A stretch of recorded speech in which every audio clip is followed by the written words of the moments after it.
ямар ирээр явж байгаа лээ? Би харин түрүүн тантай уцаар ярьсан юм байна л да. Жанцанд орж юу? Тий. За. Би нэг барилгын ажил хэллүүд зөвшөөр сонгох материалуудаа бүгдийг бүрдүүлээд аваад ирлээ. За та материалуудаа өгчих би бүрдлэн шалгаад авчихъя.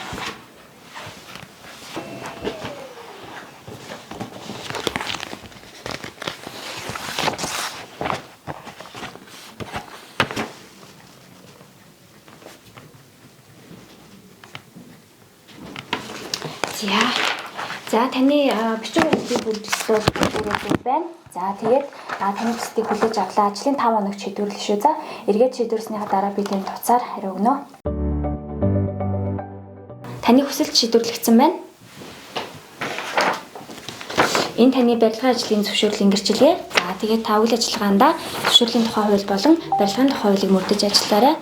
Танд ажлын амжилт хүсье. Энийг танд. Та энийг буцаагаад аваарай. Би хийхстэй ажиллаар хийсэн төрийн албаагчид хуулиар хоригдсан байдаг байгаа. Ямар нэгэн ажил үйлчлэгээ үзүүлснийхаа төлөө одоо бэлэг авах бол хориотой байдаг. Зүгээр л таны надад баярлаа гэсэн сэтгэл байхад л хангалттай. За уучлаарай. Танд ажлын амжилт хүсье. Танд маш их баярлалаа. За зүгээр дээ баярлалаа амжилт хүсье. За баярлалаа.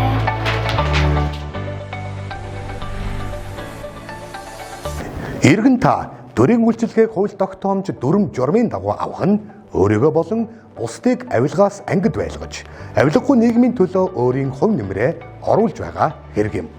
Мөн та албан үүргээ гүйцэтгэснийхээ төлөө аливаа хэлбэрээр бэлэг авч байгаа төрийн албан хаагчийн хууль бус үйлсийн талаар авилгатай тэмцэх газрын 110 дугаарын утсанд болон өөрийн биеэр биечлэн мэдэгдэх боломжтой. Нэгдий аян. Шинтгэлээр түүчилсэн салбар зөвлөл аян. Төрийн албан хаагчийн ёс зүй хариуцлага нийгмийн баталгааг дэвшүүлэх жилийн хүрээнд Сүхбаатар аймгийн төрийн албан хаагчид авилгын эсрэг нэгдэж байна.